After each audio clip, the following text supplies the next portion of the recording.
So இன்றைக்கி Maggi ஹெல்த்தியா இல்லையா அப்படிங்கிறத நம்ம இந்த வீடியோவில் பார்க்க போகிறோம். ஃபஸ்ட்டு மேகியில் என்னென்ன இன்க்ரீடியன்ட்ஸ் இருக்குதுன்னு பார்ப்போம்.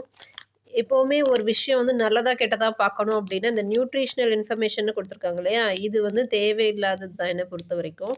பிகாஸ் கார்போஹைட்ரேட்ஸ், ஃபேட்ஸ் எல்லாமே வந்து இன்டர்கன்வெர்ட்டிபிள். ஒரு ஸ்ட்ரக்சர் வந்து இன்னொரு ஸ்ட்ரக்சராக நம்ம ஹியூமன் பாடியில் மாறிக்கணும். கார்போஹைட்ரேட்ஸ் வந்து நமக்கு ஃபேட்டாக ஸ்டோர் ஆகும், ஃபேட்ஸ் வந்து திருப்பி டீகம்போஸ் ஆகிரும். அது நம்ம ஓரளவுக்கு எக்ஸசைஸ் பண்ணாலே இதோடைய ஹார்ம்ஃபுல் எஃபெக்ட்ஸ் எல்லாமே பீட் பண்ணிடலாம். ஸோ இது வந்து ரொம்ப முக்கியம் கிடையாது.